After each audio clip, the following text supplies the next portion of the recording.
आपच्या 12 वर्षांच्या सत्तेला सुरुंग। दिल्ली।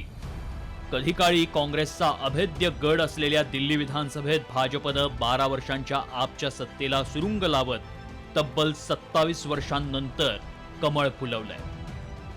भाजपच्या तुफान विजयी वादळात माजी मुख्यमंत्री अरविंद केजरीवाल आणि माजी उपमुख्यमंत्री मनीष सिसोदिया यांना आपल्या जागाही वाचवता आल्या नाही। दिल्लीकरांनी या निवडणुकीत भाजपवर दाखवलेल्या विश्वासानं दिल्लीकरांची आता चांदी होणार आहे। दिल्लीतील महिलांना दरमहा 2500 रुपये मिळणार। गर्भवती महिलांना 21,000, महिलांना बस प्रवास मोफत, वृद्धांना दरमहा 2,500 रुपये पेन्शन, गरिबांना सिलेंडरवर 500 रुपयांची सबसिडी, होळी आणि दिवाळीला एक सिलेंडर मोफत, 200 युनिट पर्यंत वीज मोफत। दिल्लीत झालेल्या दारू घोटाळ्यामुळे आप सरकार वादात सापडलं। इतकंच नाही तर मुख्यमंत्री पदावर असताना अरविंद केजरीवालांना जेलवारी करावी लागली। त्यात ईडी आणि इतर तपास यंत्रणांचीही एंट्री झाली। विक्टिम कार्ड खेळण्याचा केजरीवालांनी प्रयत्न केला, मात्र भाजपनं मोठ्या खुबीनं केजरीवालांच्या या मुद्द्याला परतवून लावलं। केजरीवालांना नेमकं काय भोवलं पाहूया। 24 तास स्वच्छ पाणी देण्याचं आश्वासन अपूर्णच। दिल्लीतील स्वच्छता व्यवस्था कोलमडली। काँग्रेस सोबत आघाडी न करणं भोवलं। केजरीवालांसह प्रमुख नेत्यांवर भ्रष्टाचाराचे आरोप। केजरीवालांच्या निवासस्थानावर कोट्यवधी रुपयांचा खर्च। विकास कामं डावलून मोफत वस्तू देण्याच्या घोषणांचा धडाका। यामुळे आपला पराभवाचा सामना करावा लागला। मैं अपनी सीट जीती हूँ, लेकिन ये जीत का समय नहीं है, ये जंग का समय ही है। जंग जारी रहेगी भारतीय जनता पार्टी के खिलाफ, उनकी तानाशाही और उनकी गुंडागर्दी के खिलाफ। आम आदमी पार्टी हमेशा गलत के खिलाफ लड़ती आई है और हमेशा गलत के खिलाफ लड़ती रहेगी। आम आदमी पार्टीचे नेते अरविंद केजरीवाल यांचा बुरखा फाटलेला आहे।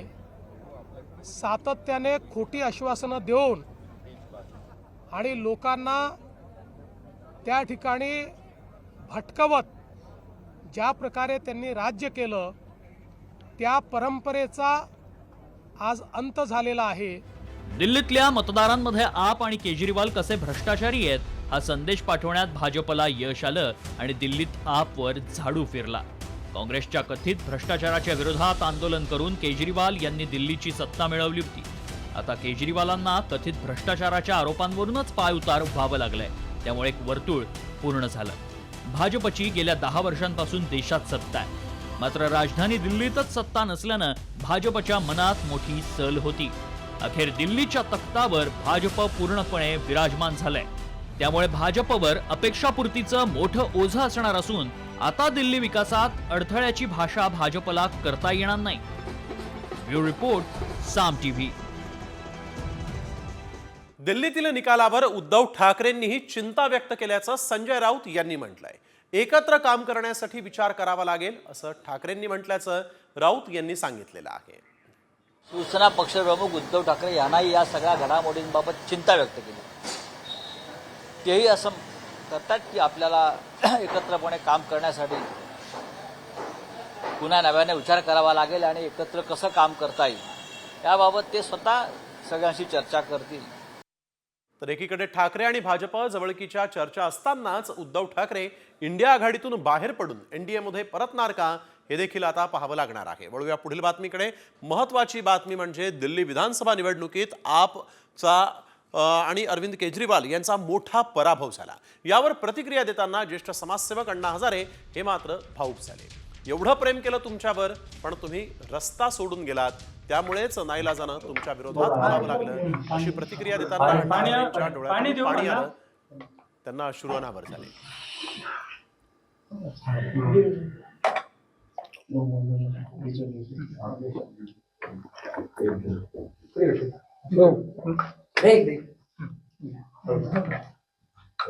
राम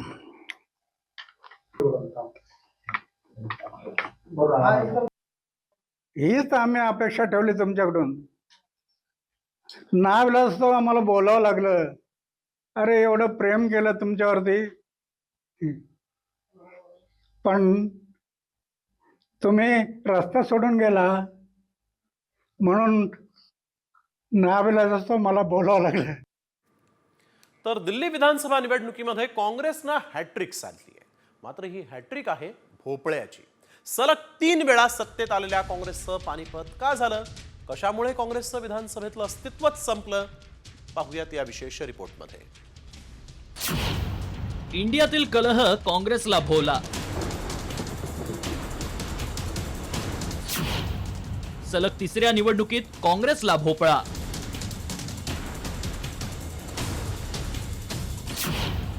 काँग्रेसच्या एककल्लीपणाचा आपलाही फटका.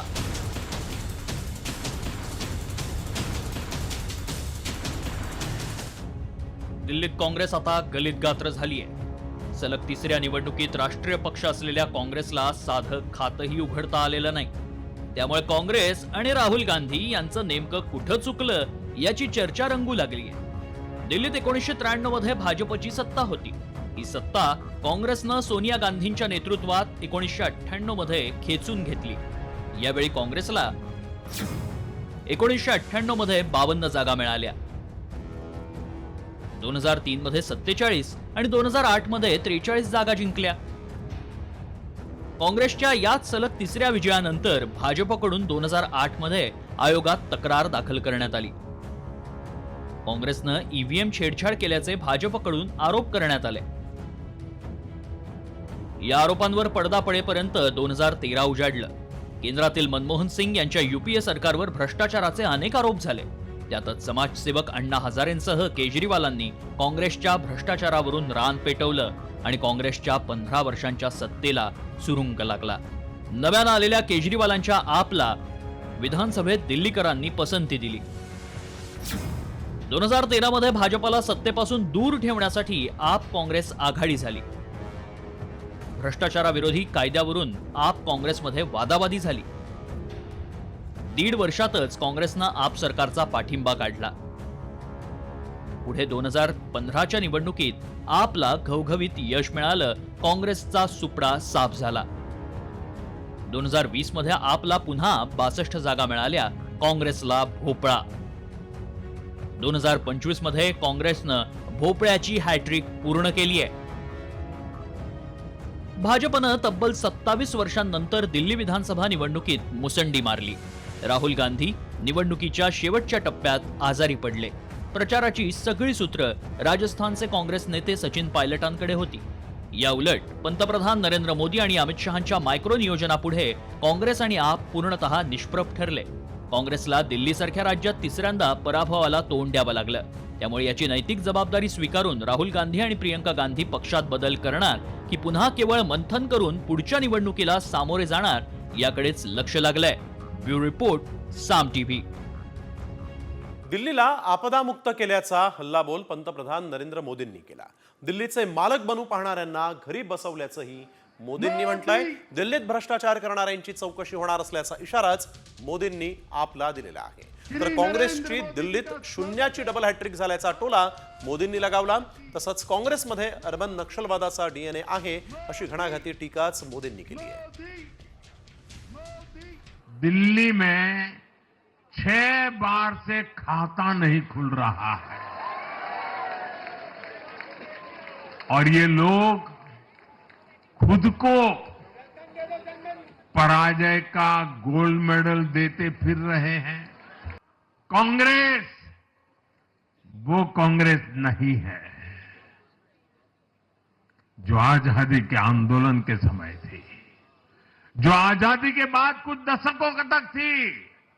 आज वो कांग्रेस नहीं है. आज कांग्रेस देश हित की नहीं, अर्बन नक्सलियों की राजनीति कर रही है. दिल्ली विधानसभा निवडणुकीत झालेल्या भाजपच्या विजयाचा आनंद असल्याची प्रतिक्रिया अमृता फडणवीसांनी दिली आहे. 70 पैकी 48 जागा भाजपनं जिंकल्या असून तब्बल 27 वर्षांनंतर दिल्लीत भाजपचं कमळ फुललेलं आहे. दिल्ली जीत गए हैं और बहुत ही ऐसे नंबर से जीत गए कि विच इज माइंड ब्लोइंग. तर त्याचा खूप आनंद आहे. हो संभाजी महाराज. अच्छा. 2019 साली मुख्यमंत्री पदावरून ठाकरे आणि भाजपची युती तुटली. मात्र आता फडणवीसांनी याबाबत एक मोठा गौप्यस्फोट केलाय.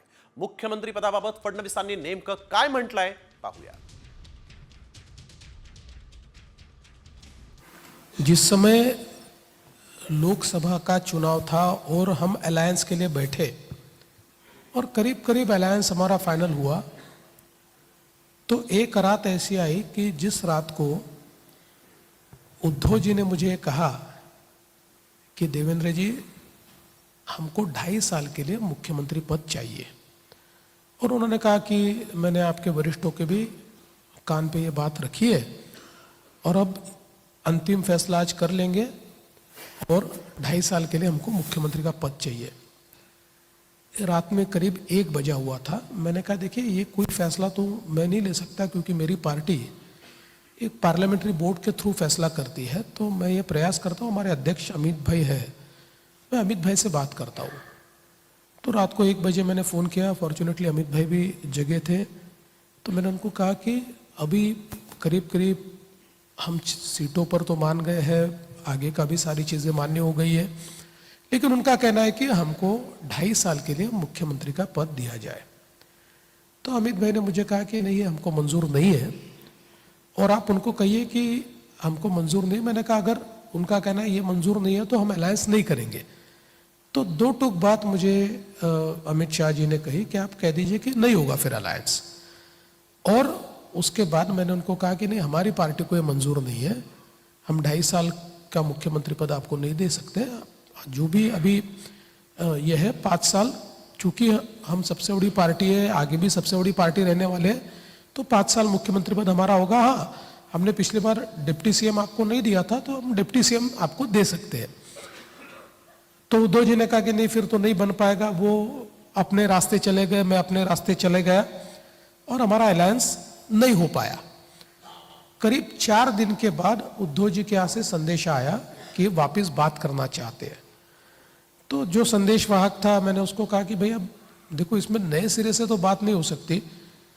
अगर वो अपनी 2.5 साल वाली मांग पर अड़िग है तो मेरी पार्टी उस पर मान्य करने को तैयार नहीं है. तो उन्होंने कहा नहीं, उन्होंने वो बात छोड़ दी है, उनको अभी 1 सीट बढ़ाकर चाहिए लोकसभा की. शिंदे गटानं थेट खासदारच विकत घेण्याचा प्रयत्न केल्याचा खळबळजनक आरोप ठाकरे गटाने केलाय. तसंच उद्धव ठाकरेंनीही शिंदे गटाला दम भरला. ऑपरेशन टायगरमुळे दोन्ही शिवसेनेत कसा संघर्ष रंगलेला आहे पाहूयात या विशेष रिपोर्टमध्ये. शिंदेंकडून खासदार विकत घेण्याचा प्रयत्न,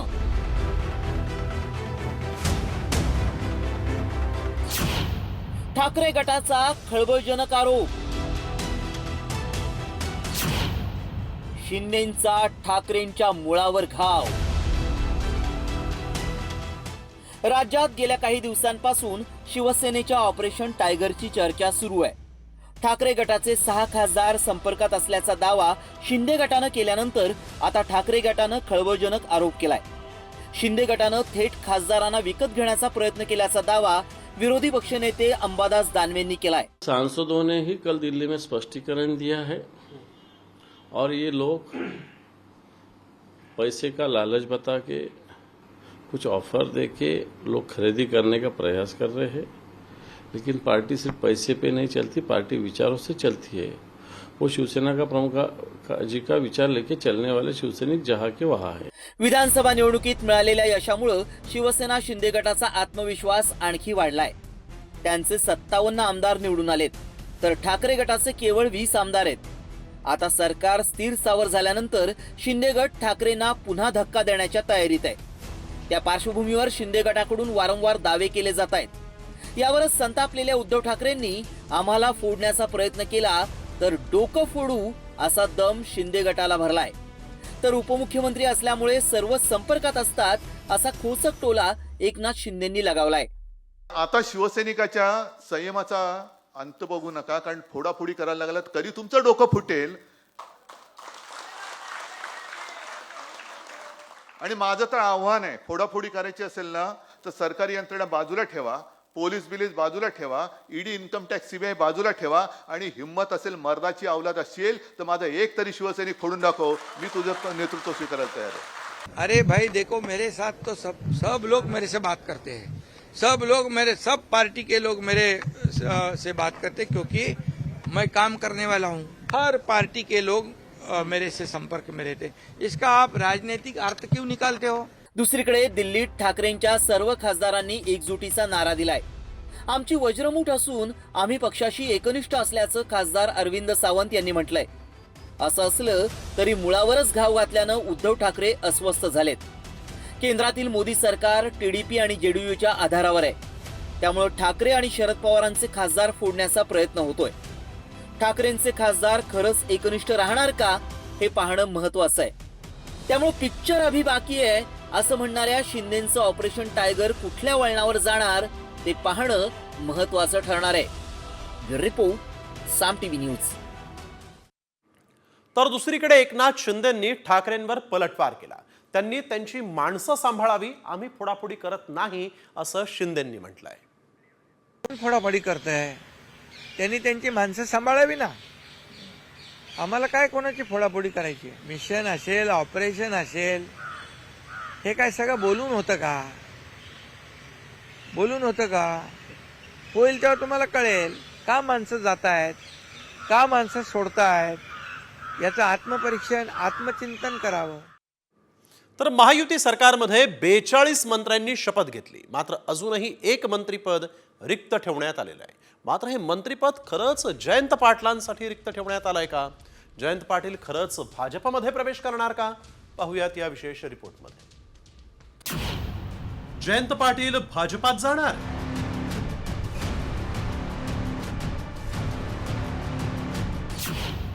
गडकरींचा गळ, पाटलांचं भाजपला बळ.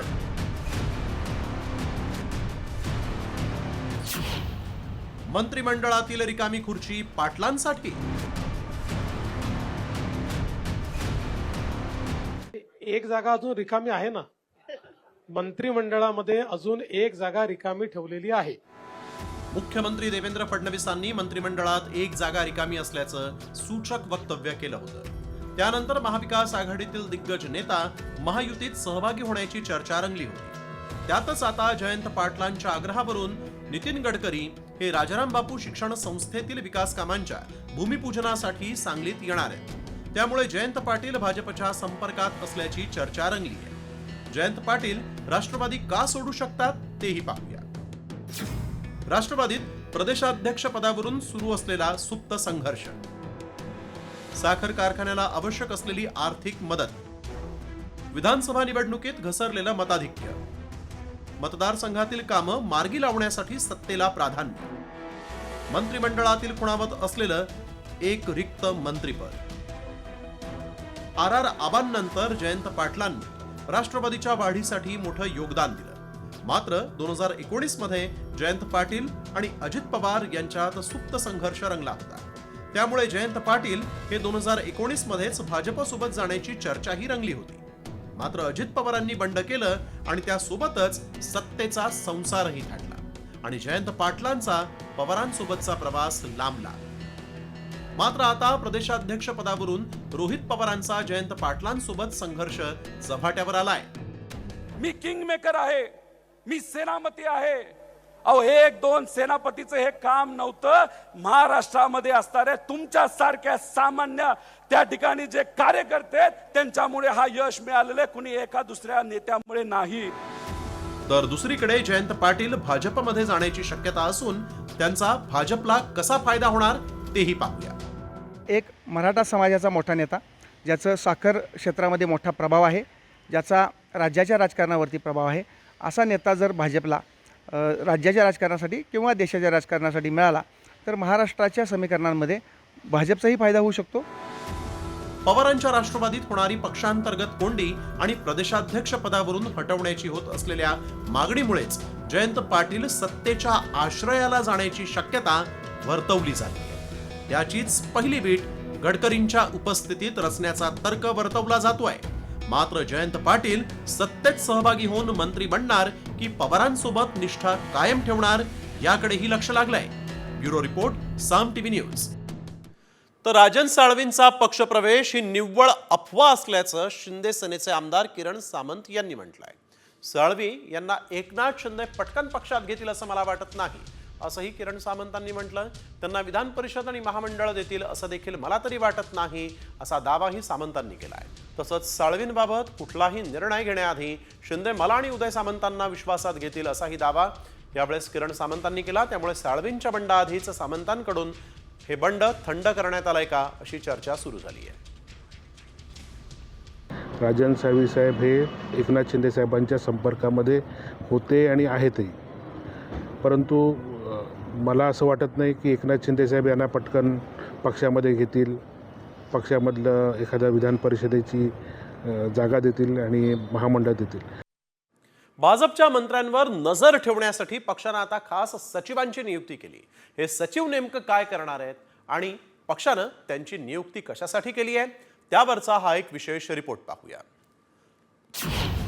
मंत्र्यांचे पीए पक्ष सरकारमधील दुवा,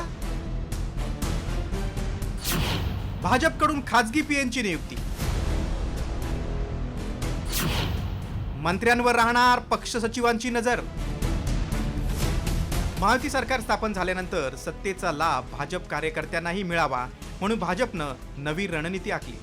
प्रत्येक मंत्र्याचा एक खासगी पीए पक्ष आणि राज्य सरकारमध्ये दुवा म्हणून नियुक्त करण्याचा निर्णय भाजपनं घेतलाय. तर सुधीर देऊळगावकर यांच्याकडे समन्वयक पद देण्यात आले. याबाबत पहिल्या टप्प्यात 13 पीएंची नियुक्ती करण्यात आली आहे. यामध्ये कोणत्या मंत्र्यांकडे पीए नेमण्यात आलाय ते पाहूया. चंद्रशेखर बावनकुळे महसूल मंत्री, चंद्रकांत पाटील उच्च व तंत्र शिक्षण मंत्री, गिरीश महाजन जलसंपदा मंत्री, गणेश नाईक वनमंत्री, पंकजा मुंडे पर्यावरण मंत्री, अतुल सावे पशुसंवर्धन मंत्री, अशोक उईके आदिवासी विभाग, आशिष शेलार माहिती तंत्रज्ञान, शिवेंद्रराजे भोसले सार्वजनिक बांधकाम, जयकुमार गोरे ग्रामविकास, संजय सावकारे वस्त्रोद्योग, नितेश राणे मत्स्यपालन आणि बंदरे, मेघना बोर्डीकर सार्वजनिक आरोग्य राज्यमंत्री. यापूर्वीही देवेंद्र फडणवीस मुख्यमंत्री असताना भाजप संघ आणि राज्य सरकार यांच्यात समन्वय राखण्यासाठी श्रीकांत भारतीय यांची विशेष कार्यकारी अधिकारी म्हणून नेमणूक झाली होती. या खासगी पीएकडे कोणत्या जबाबदाऱ्या असणार आहेत ते पाहूया. पक्ष संघटना आणि मंत्र्यांमध्ये समन्वय राखणे, मंत्र्यांच्या कारभारावर लक्ष ठेवणे, संघ आणि पक्ष संघटनेशी संबंधित कामे मार्गी लावणे, मंत्र्यांच्या खासगी पीएला शासकीय वेतन आणि भत्ते देणे. भाजपच्या शिर्डीतील अधिवेशनात चंद्रशेखर बावनकुळेंनी मंत्र्यांचा एक पीए सरकार आणि पक्ष संघटनेत दुवा म्हणून काम करणार असल्याचे संकेत दिले होते. त्यानुसार आता संघाच्या मुशीत तयार झालेल्यांना मंत्र्यांचे पीए म्हणून नेमण्यात येते. त्यामुळे ही निवड मंत्र्यांवर नजर ठेवण्यासाठी आहे की पक्ष कार्यकर्त्यांची कामं मार्गी लावण्यासाठी, हे पाहणं महत्त्वाचं ठरणार आहे. ब्युरो रिपोर्ट, साम टीव्ही न्यूज. लाडकी बहीण योजनेत अपात्र ठरलेल्या महिलांनी आता मिळालेले लाभाचे पैसे परत द्यायला सुरुवात केली आहे. पुणे जिल्ह्यातल्या महिला पैसे परत करण्यात आघाडीवर आहेत, तर त्या खालोखाल कोल्हापूर आणि अहिल्यानगरचाही समावेश आहे. ज्या महिलांच्या कुटुंबात 4 चाकी गाडी आहे किंवा ज्या बहिणी इतर सरकारी योजनांचा लाभ घेत आहेत त्या महिला लाडकी बहीण योजनेसाठी अपात्र ठरत आहेत. राज्यात 2,47,00,000 महिलांपैकी तब्बल 5 लाख महिला या विविध कारणांमुळे योजनेच्या लाभासाठी अपात्र ठरत आहेत. महत्वाकांक्षी मुख्यमंत्री माझी लाडकी बहीण योजनेमुळे आता सरकारला चांगलाच आर्थिक फटका बसलाय. निकषांचं उल्लंघन करत गैरफायदा घेतलेल्या 5 लाख बहिणींना सरकारनं अपात्र ठरवलं. मात्र त्यांच्याकडून 6 महिन्यांच्या अनुदानाची 9,000 रुपयांची रक्कम वसूल केली जाणार नाही. त्यामुळे सरकारला 450 कोटींचा फटका बसलाय. विविध सरकारी योजनांचा लाभ घेणाऱ्या किंवा 4 चाकी वाहनं असलेल्या 5 लाख महिलांना योजनेतून वगळण्यात आलेला आहे. लाडक्या बहिणींची जबाबदारी आता ग्रामसेवकांवर देण्यात येणार आहे. मुख्यमंत्री लाडकी बहीण योजनेअंतर्गत मृत्यू झालेल्या महिलांचा लाभ कसा बंद करायचा, हे राज्य सरकार पुढचं एक मोठं आव्हान ठरलं आहे. पेन्शन घेणाऱ्या व्यक्तीला दरवर्षी हयातीचा दाखला सादर करावा लागतो. मात्र जर तसा नियम केला तर कागदपत्रांची पूर्तता करण्यासाठी महिलांना धावपळ करावी लागेल. त्यापेक्षा ही माहिती अपडेट करण्याची जबाबदारी ग्रामसेवकांवर देण्याचा विचार राज्य सरकार करत आहे.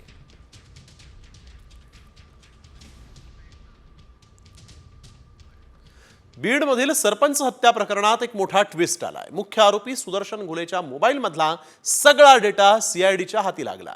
त्यामुळे आता आका आणि आकाच्या आकांचं टेन्शन वाढलेलं आहे. नेमकं काय आहे या मोबाईलमध्ये, पाहूयात या विशेष रिपोर्टमध्ये. घुलेच्या मोबाईलनं वाढवलं आकाचं टेन्शन. मोबाईल चढवणार आकाला फासावर.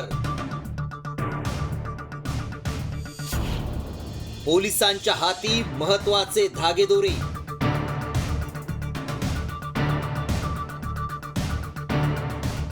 सरपंच हत्या प्रकरणाला 2 महिने उलटून गेलेत. या प्रकरणात वाल्मिक कराडबाबत दररोज नवनवे खुलासे समोर येत आहेत. त्यातच आता या प्रकरणात नवा ट्विस्ट आलाय. सरपंच संतोष देशमुखांच्या हत्येचा व्हिडिओ काढणाऱ्या सुदर्शन घुलेच्या मोबाईलचा डेटा सीआयडीनं रिकव्हर केल्याची माहिती समोर आली आहे. तर विष्णू चाटेच्या गायब असलेल्या मोबाईल मधील डेटाही रिकव्हर करण्यात सीआयडीला यश मिळाल्याची माहिती सीआयडीनं धनंजय देशमुखांना दिली आहे. हा रिकवर झाला डाटा, तो सगळा डाटा रिकवर झाला अशी माहिती आहे. त्या संदर्भातील आत्ताच मी घेतलेली की तो मोबाईलमधील डाटा रिकवर झालेला आहे आणि तो पूर्ण त्यांच्याकडे आता हस्तगत आहे. 9 डिसेंबर 2024ला मस्साजोगचे सरपंच संतोष देशमुखांची निरघृण हत्या करण्यात आली. त्यानंतर प्रतीक घुले, जयराम चाटे, महेश केदार आणि विष्णू चाटेला अटक करण्यात आली. तर सुदर्शन घुले, सुधीर सांगळे, वाल्मिक कराड हे आरोपी पोलिसांना गुंगारा देत होते. मात्र पोलिसांनी सांगळे आणि घुलेला अटक केल्यानंतर कराडनेही शरणागती पत्करली.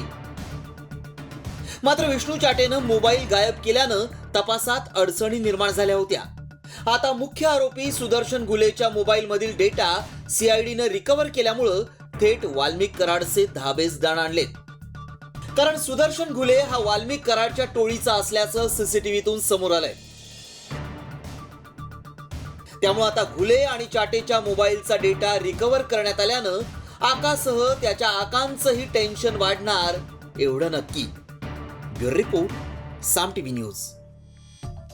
बीडमधील सरपंच हत्येनंतर मंत्री धनंजय मुंडेंच्या राजीनाम्याची मागणी होतीये. मात्र मुंडेंच्या राजीनाम्यावरून टोलवाटोलवी सुरू आहे का असा प्रश्न उपस्थित झाला आहे. कारण मुख्यमंत्री फडणवीसांनी मुंडेंच्या राजीनाम्याचा चेंडू पुन्हा एकदा अजित पवारांकडे टोलवलाय. काही दिवसांपूर्वी अजित पवारांनी मुंडेंच्या राजीनाम्यावर भाष्य करताना मुख्यमंत्री निर्णय घेतील असं म्हटलं होतं. त्यामुळे मुंडेंच्या राजीनाम्यावरून टोलवाटोलवी सुरू आहे का अशी ही चर्चा रंगली आहे.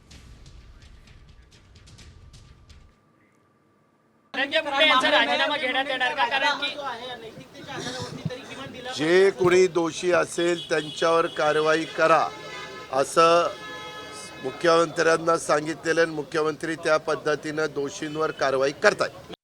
काय बोलले मला माहित नाही, ते काय बोलले त्यांना विचारेन आणि मग बोलेन. तुमच्या म्हणण्यावर मी बोलणार.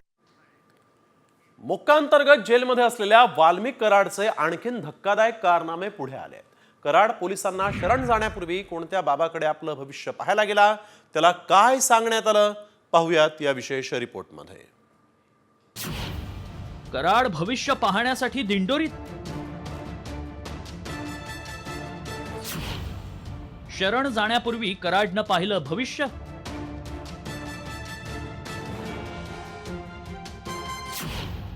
तृप्ती देसाईंच्या दाव्यानं खळबळ.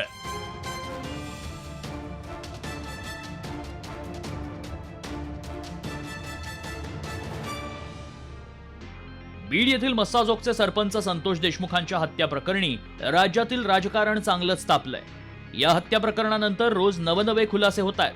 यात आता भूमाता ब्रिगेडच्या तृप्ती देसाईंनी वाल्मिक कराडबाबत धक्कादायक खुलासा केलाय.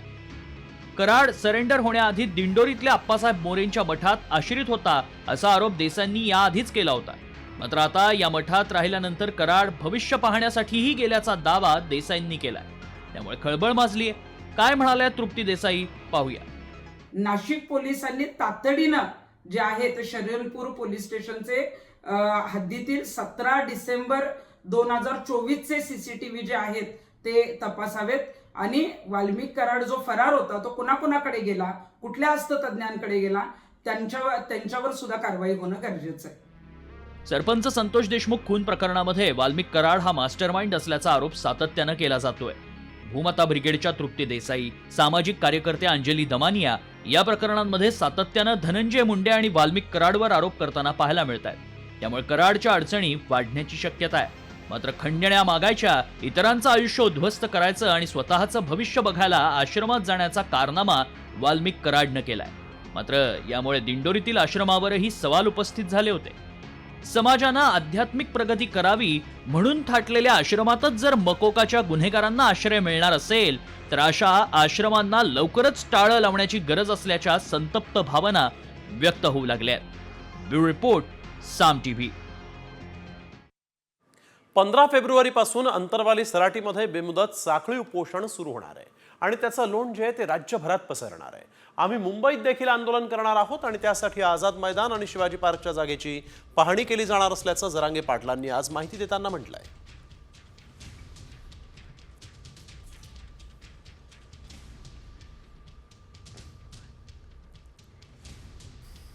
इथं 15 तारखेपासून साखळी उपोषण आता बेमुदत सुरू होत आहे. पुढे पुढे टप्प्याटप्प्यात हे राज्यभर वाढवलं जाणार आहे. आता प्रत्येक गावागावात वाढवलं जाणार आहे टप्प्यानुसार, टप्प्याटप्प्यानं. आम्ही आझाद मैदानलाही पाहणीला जाणार आहे. तारीख लवकरच सांगतो आम्ही, कारण यांनी भयंकर फसवणूक केली. मुख्यमंत्र्यांशी, दोन्ही उपमुख्यमंत्र्यांशी किंवा सरकारशी डायलॉग ठेवला पाहिजे, सरकारशी बोललं पाहिजे आणि त्यांना जी काय आश्वासनं दिलेली होती, परवाच्या सुरेश धस तिथे गेले होते, ती नक्की शासन पूर्ण करेल. परंतु ज्या पद्धतीनं ओबीसी मधनं आरक्षण पाहिजे ही जी काय भूमिका आहे, याच्यामध्ये आमची भूमिका स्पष्ट आहे की ओबीसीवर कुठच्याही पद्धतीचा अन्याय होणार नाही, ही महायुती सरकारची भूमिका आहे. तुम्ही शिक्षक भरती घोटाळा ऐकला असेल, मात्र थेट शिक्षकांच्या पगारवाढीचा घोटाळा कधी ऐकलाय का? नाही ना? तोच आम्ही तुम्हाला दाखवणार आहोत. बनावट GR काढून शिक्षकांचे पगार कसे वाढवण्यात आले आणि शिक्षकांनाही कसा चुना लावण्यात आलेला आहे, पाहूयात या विशेष रिपोर्टमध्ये. शिक्षकांची पगारवाढ बोगस, बनावट GR काढून शिक्षकांची फसवणूक, बनावट GR मधून पगारवाढीचं रॅकेट. पगारवाढ हा सर्वच कर्मचाऱ्यांसाठी जिव्हाळ्याचा विषय. मात्र याच पगारवाढीमुळे राज्यात अनेक शिक्षकांची फसवणूक झाल्याच्या रॅकेटचा पर्दाफाश झालाय. विशेष म्हणजे या पगारवाढीसाठी चक्क बनावट GR काढण्यात आल्याची धक्कादायक बाब उघड झाली. पुणे जिल्हा शिक्षण मंडळाच्या माध्यमिक शाळांमधील कला शिक्षकांना पदवीधर वेतन श्रेणीचा लाभ मिळवून देण्यासाठी हा कारनामा करण्यात आला. आरोपी डॉक्टर दीपक चांदणेनं अशा 50 शिक्षकांना तब्बल 17 लाख रुपयांना गंडवलं. मात्र शिक्षण अधिकाऱ्यांना हा प्रकार लक्षात आल्यानंतर दीपक चांदणेचं बिंग फुटलं. हा फसवणुकीचा प्रकार नेमका कसा घडला ते पाहूया.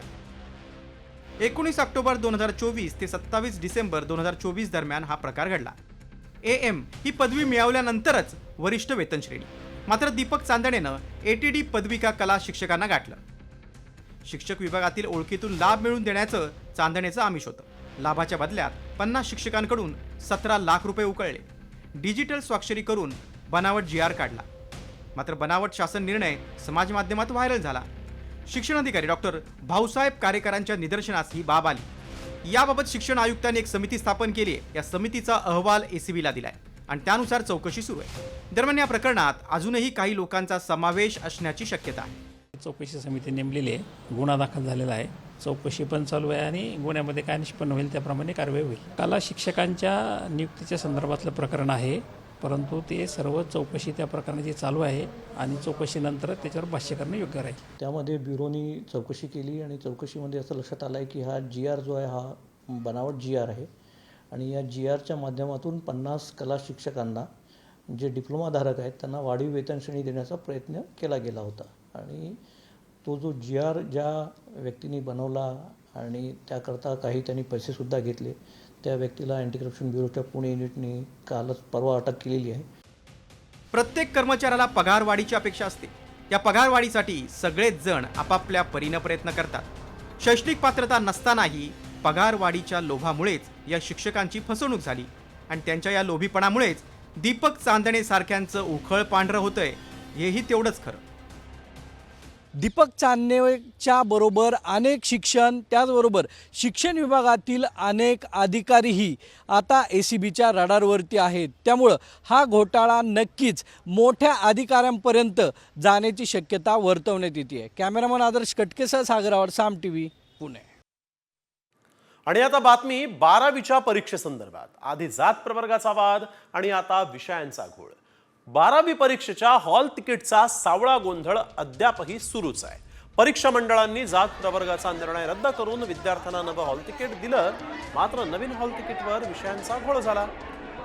कोल्हापुरातील विमला गोयंका या महाविद्यालयातील विद्यार्थ्यांच्या हॉल तिकीटवर विषयांचा भलताच घोळ झालेला आहे. त्यामुळे विद्यार्थी आणि पालकांनी महाविद्यालयात मोठ्या प्रमाणात गर्दी केली आहे.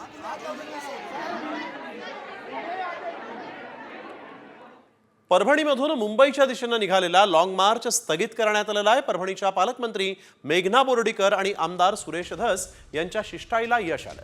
हा लॉंग मार्च नाशिकमध्ये दाखल झाल्यानंतर बोर्डीकर आणि धस आंदोलकांच्या भेटीला पोहोचले. यावेळेस धस आणि बोर्डीकर यांनी आंदोलकांशी चर्चा केली आणि या चर्चेनंतर 23व्या दिवशी हा लॉंग मार्च स्थगित करण्यात आलेला आहे. आंदोलकांच्या मागण्या मान्य करण्याचं आश्वासन दिल्यानंतर लॉंग मार्च स्थगित करण्यात आला.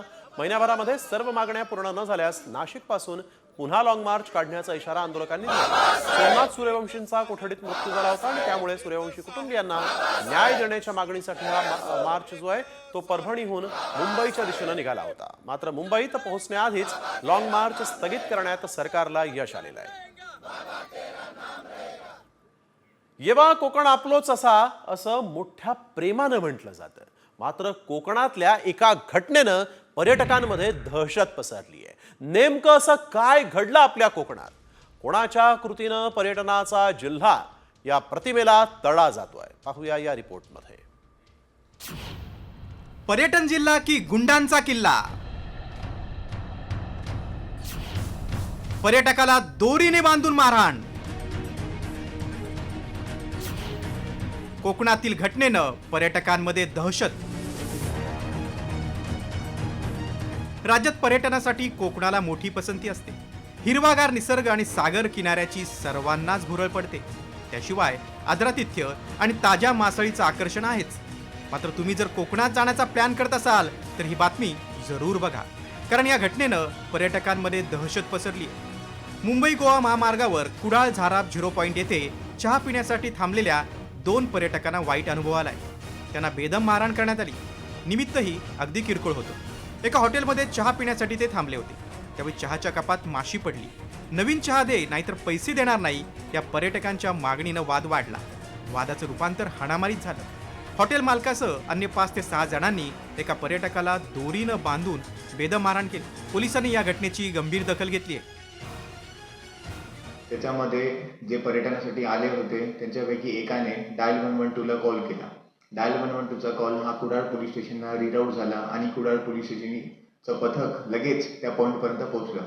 तिथे जाऊन त्यांनी जे पकडून धरलेला इसम होता पर्यटन त्याला सोडवलं आणि सगळ्यांना घेऊन कुडाळ पोलीस स्टेशनला आले. दरम्यान कुडाळ येथील झाराप खान मोहल्ला येथे राहणारे आणि मारहाण करणाऱ्या तन्वीर करामत शेख, शराफत अब्बास शेख, अब्बास उर्फ साहिल शराफत शेख, परवीन शराफत शेख, साजमीन शेख आणि तलाह करामत शेख यांच्या विरोधात गुन्हा दाखल करण्यात आलाय. पर्यटन ही प्रतिमा असलेल्या जिल्ह्यात अशी घटना खपून घेतली जाणार नाही असा इशारा पालकमंत्री नितेश राणे यांनी दिलाय. तर अशा काही हेराफेरी करणारे लोकांचे हॉटेल आपल्या जिल्ह्यामध्ये असू नये अशी भूमिकेचे आम्ही सगळेजण आहोत. आणि आमचा जिल्हा हा पर्यटक जिल्हा आहे.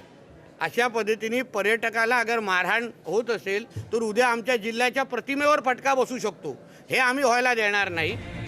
शेजारचा गोवा आणि दक्षिण किनारपट्टीवरील पर्यटकांची संख्या दिवसेंदिवस वाढत आहे. त्यात कोकणात पर्यटकांना अशी मारहाणीची घटना घडत असेल तर येवा कोकण आपलोच असा या म्हणण्याला काय अर्थ आहे? पर्यटकांचा आदर होत नसेल तर कोकणाला कितीही कॅलिफोर्नियाची उपमा दिली तरी पर्यटन विकास कसा होणार? त्यासाठी स्थानिकांना पर्यटकांच्या आदरातिथ्याचं प्रशिक्षण देण्याची गरज आहे. ब्युरो रिपोर्ट, साम टीव्ही. छत्रपती संभाजीनगरमधून आणखीन एक धक्कादायक बातमी समोर आली आहे. छत्रपती संभाजीनगर शहरातील N4 सिडको भागामध्ये अपहरणाचा प्रयत्न नागरिकांच्या सतर्कतेमुळे फसला आहे. स्वराजनगर येथील 12 वर्षीय मुलगी सकाळी शाळेत जात असताना मुलीचं अपहरण करण्याचा प्रयत्न करण्यात आला होता. बुलेटवर मास्क लावून आलेल्या दोघांनी मुलीच्या चेहऱ्यावर स्प्रे मारत तिला उचललं. मात्र नागरिकांनी आरडाओरड केल्यामुळे अपहरणकर्ते पळून गेले. पोलीस अपहरणकर्त्यांचा शोध घेत आहेत. तर 2 दिवसांपूर्वी 2 कोटींच्या खंडणीसाठी बांधकाम व्यावसायिकाच्या मुलाचं अपहरण करण्यात आलं होतं आणि त्यानंतर पोलिसांनी मुलाची सुटका केली होती. लहान मुलाचं अपहरण केलं असल्यामुळे पालकांमध्येही आता भीतीचं वातावरण आहे.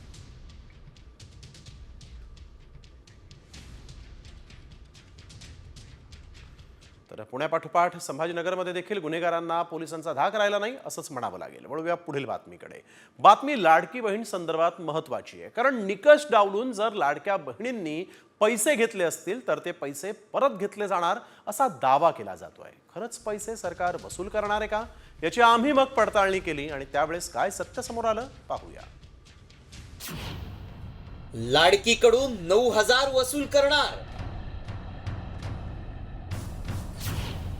पैसे वसुलीसाठी अपात्र लाडकींची लिस्ट तयार. व्हायरल मेसेज मागचं सत्य काय? अपात्र लाडक्या बहिणींना आतापर्यंत दिलेले 9,000 रुपये वसूल केले जाणार असल्याचा दावा करण्यात आलाय.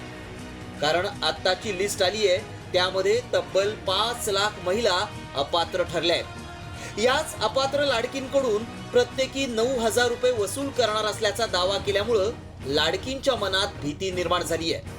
कारण आतापर्यंत मिळालेले पैसे अनेकांनी वापरले देखील आहेत, तर काहींना पैसे परत देणं शक्य नाहीये. मात्र या दाव्यात तथ्य आहे का, हे आपण जाणून घेणार आहोत. त्याआधी मेसेजमध्ये नेमका काय दावा करण्यात आलाय पाहूया. राज्य सरकारद्वारे लाडकी बहीण योजनेतील लाभार्थ्यांची पडताळणी सुरू आहे. या पडताळणीत आतापर्यंत 5 लाख महिलांना अपात्र ठरवण्यात आलंय. अपात्र बहिणींकडून सरकार पैसे वसूल करणार आहे. हा मेसेज व्हायरल होत असल्यानं याची खरी माहिती लाडकींना देणं गरजेचं आहे. राज्यभरात 2.5 कोटी लाडकींना लाभ मिळतोय. त्यात 5 लाख लाडकी अपात्र ठरल्या आहेत. त्यामुळे या सगळ्यांकडून पैसे परत घेणार का? आतापर्यंत कोणत्या लाडक्या अपात्र ठरल्या आहेत ते देखील पाहूया. संजय गांधी निराधार योजनेच्या लाभार्थ्यांना अपात्र ठरवण्यात आलंय. ज्यांचं वय 65 वर्षांपेक्षा जास्त आहे अशा लाडकींना देखील अपात्र ठरवण्यात आलंय. कुटुंबातील सदस्यांच्या नावे 4चाकी गाडी आहे, त्यांना अपात्र ठरवलं गेलंय. तसंच नमो शक्ती योजनेच्या लाभार्थींचा देखील यात समावेश आहे. काहींनी तर स्वेच्छेनं अर्ज मागे घेतलाय, तर काही अजूनही लाभ घेत आहेत. छाननीत ज्या अपात्र ठरतायत त्यांचा लाभ बंद करण्यात आलाय. मात्र खरंच पैसे देखील वसूल करणार आहेत का? अधिक माहिती घेतली.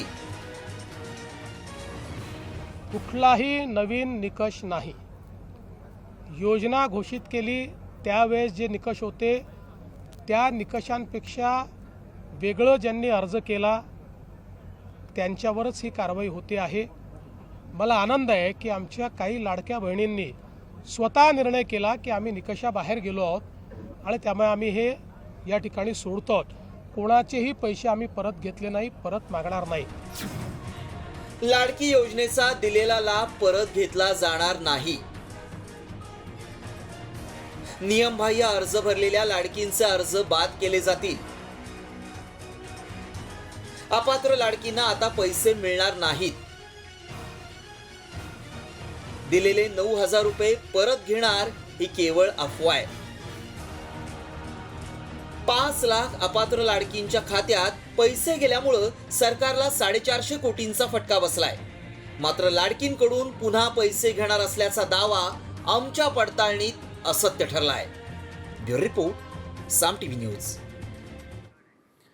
प्रयागराजमधील महाकुंभातून दररोज काही ना काही नवीन घडतंय. कधी मॉडेल साध्वी तर कधी ममता कुलकर्णीमुळे हा महाकुंभ गाजतोय. मात्र आता या महाकुंभातून थेट हिंदू राष्ट्राची घोषणा करण्यात आली. हिंदू राष्ट्रासाठी संविधानाचा मसुदाही तयार करण्यात आलाय. कसं असेल हिंदू राष्ट्र पाहूया. महाकुंभातून हिंदू राष्ट्राची घोषणा. 501 पानांचं नवसंविधान. महाकुंभात संविधानाचा मसुदा तयार.